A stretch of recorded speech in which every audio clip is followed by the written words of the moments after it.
خاندان قبیلہ جس پر دنیا میں بندے کو بڑا فخر ہوتا ہے، بڑا ناز ہوتا ہے کہ میرا اتنا بڑا خاندان ہے، اتنا اونچا خاندان ہے، اور جن خاندانوں کا اتحاد ہوتا ہے، سلوک ہوتا ہے، تو ان کے کوئی قریب نہیں آتا کہ ایک کو چھیڑیں گے تو سارے اکٹھے ہو جائیں گے۔ بڑے بڑے عجیب واقعات اندرون شہر باٹی گیٹ میں گجروں کی بڑی کثرت ہے، گجر برادری کی، اور کوئی بندہ ان کے سامنے بول نہیں سکتا۔ باقی برادریاں وہ بھی بڑی بڑی برادریاں ہیں، ارائی ہیں، نیاریے ہیں، پہلے محلے کا نام ہی محلہ نیاریہ تھا، لیکن ان کا آپس میں سلوک نہیں ہے، ان کا سلوک ہے آپس میں۔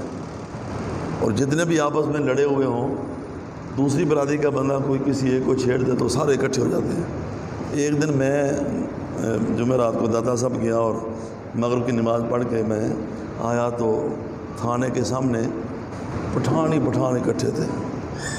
میں نے کہا یہ کیا ہوا؟ کہتے فلاں گجر نے ایک پٹھان کو چھیڑا ہے، تو یہ شفیق آباد سے اور مغل پورے سے اور فلاں جگہ سے پورے لاہور کے پٹھان جو ہیں وہ جمع ہو گئے ہیں۔ پھر انہوں نے معافی مانگی تو تب ان کی جان چھوٹی۔ کئی خاندانوں کے اندر اب بھی ایسا ہوتا ہے، لیکن وہ حق کے لیے اکٹھے نہیں ہوتے۔ وہ چاہے بندہ جھوٹا ہو، ظالم ہو، زیادتی کرنے والا ہو، وہ سارے اکٹھے ہو جاتے ہیں۔ تو خاندان پر، قبیلے پر بندے کو بڑا فخر ہوتا ہے، اور عرب کے اندر تو اور زیادہ اس چیز کی اہمیت سمجھی جاتی تھی۔ لیکن اللہ پاک فرماتا ہے قیامت والے دن خاندان قبیلہ جو ہے وہ بھی کام نہیں آئے گا۔ وَفَصِيلَتِهِ الَّتِي تُؤْوِيهِ، یہ بھی قرآن پاک میں ہے۔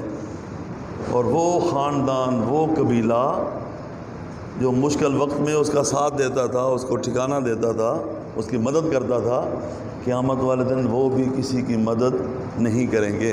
ان لوگوں کی بات کر رہا ہوں جن کی محبت صرف دنیا کی وجہ سے ہوتی ہے، دنیا کے فائدے کے لیے، صرف خاندان قبیلے کی وجہ سے، اللہ کی رضا کے لیے نہیں۔ ہاں، جو پرہیزگار ہیں، جو نیکوکار ہیں، جو میرے پیارے ہیں، ان کے ساتھ جو محبت کی ہوگی اور ان کے ساتھ جو خلت کی ہوگی، قیامت والے دن ان کی دوستی ختم نہیں ہوگی۔